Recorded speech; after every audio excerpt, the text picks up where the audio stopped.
येथे एक मोठी ब्रेकिंग न्यूज। सरकारकडनं सभागृहाचा हक्कभंग झाल्याचा आरोप केला गेला आहे। विरोधी पक्षनेते विजय वडेट्टीवारांनी हा आरोप केला आहे। अंतरिम अर्थसंकल्प मंजूर झालेला नाहीये तरीही मुख्यमंत्र्यांनी GR पटलावर ठेवला। हा सभागृहाचा हक्कभंग आहे। विरोधी पक्षनेत्यांनी हा आक्षेप नोंदवलेला आहे।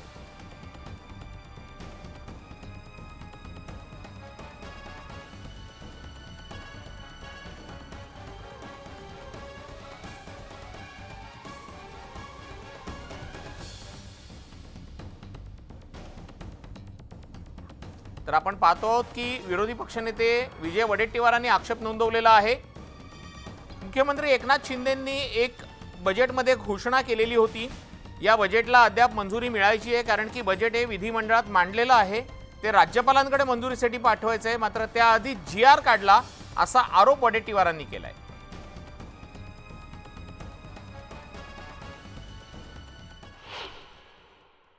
मुख्यमंत्री आपल्या मंत्रिमंडळाची बैठक घेऊन मुख्यमंत्री माझी लाडकी बहीण योजना सरकारने जाहीर केली आणि तो जसा निर्णय काढलाच तेवढ्यापुरती नाही, तर तिथून बसून माननीय अध्यक्षांनी ते वाचून दाखवून सुद्धा इथे सांगितलं।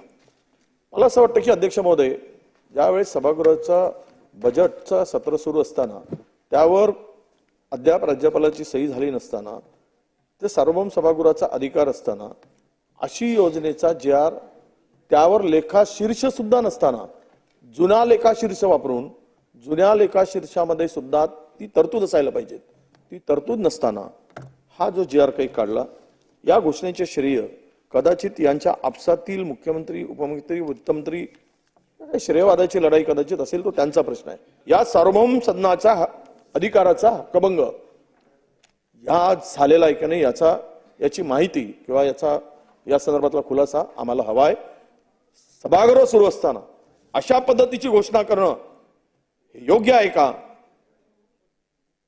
आणि सभागृह सुरू असतानाच नव्हे, बजेट सभा अंतरिम बजेट सुरू असताना अशा प्रकारे सांगणं, तेही वित्तमंत्री तिथे असताना कॅबिनेटचा निर्णय।